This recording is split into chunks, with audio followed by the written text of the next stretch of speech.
welcome to the channel. Today, we're going to be taking a look at my Friday the 13th Part 3 3D custom Jason Voorhees mask. As you can see, this is the hockey mask as it appeared in Friday the 13th Part 3, which is the first film he gets it in, from prankster Shelby Finkelstein.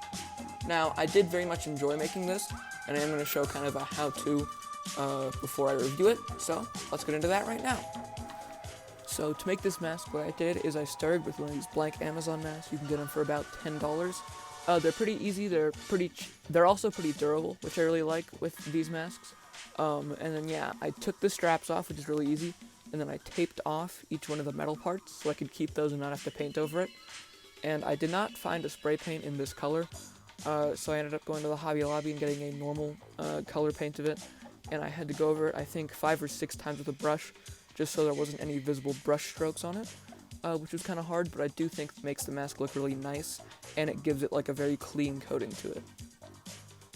Now, after that, I put down some of this red tape on this, and I measured it out with this video from CS5 Unmasked, which was pretty easy for all the measurements of the chevrons, and then I cut them to size and put them on the mask, and then after that, I went on the mask, and I took an X-Acto knife, and I just went over these places where the damage is in the film, and I just scraped it off to reveal the white, which is now more of like a grayish color because of the paint and the X-Acto knife.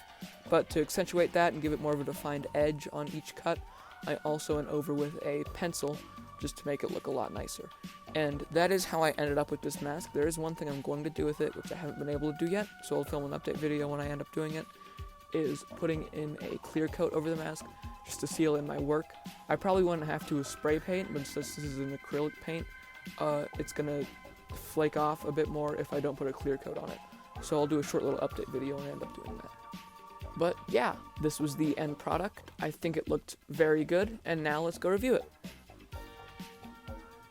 So yeah, as you heard right there, this was a mask I got from Amazon for about $10. It's actually a pretty thick mask. It's not as cheap plastic as you'd think it would be. It doesn't like flex as much as I thought it would.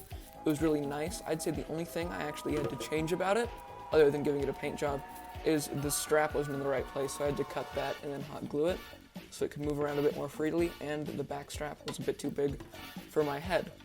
But other than that, it is a very good mask that I bought to paint like this. Now, let's take a look at the details. Starting off, I hit this with a few coats of this pale yellow paint that I got from a Hobby Lobby, which looks really nice on it.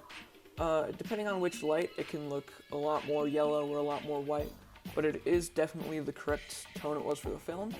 And other than that, I also got this red tape that I used for the chevrons.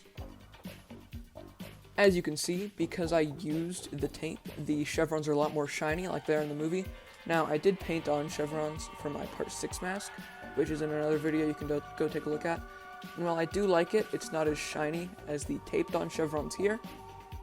Another detail I quite like about them is that this chevron is more tilted than this one, just like it is in the film. That is not an accident, so if you are going to make a mask like this, make sure this chevron is a bit more tilted than this one. But other than that, these were kind of hard to cut with the X-Acto knife because of how sticky the tape is, but they do look really good, and I'm very happy with the result. As you can see, the rest of the mask is just covered in all of these scratches. Now, from a distance, this mask does look a lot cleaner than this, but when you do look at a ton of reference images from the film, it is very dirty like this, especially that nose part. And yeah, I just really like how this turned out. I think the pencil looked a lot better than I thought it would, just around all these areas. And I think it just makes the mask look really cool and very unique. It's very, obviously, the Part 3 look. Now, if I bring in my Part 6 for comparison, you can see it's a lot more circular because it's a Spirit Halloween mask, while this one is an Amazon one. And that also leads to the holes being a lot smaller. I did add some blood to this one since you last saw it on the channel and dirtied it up a bit.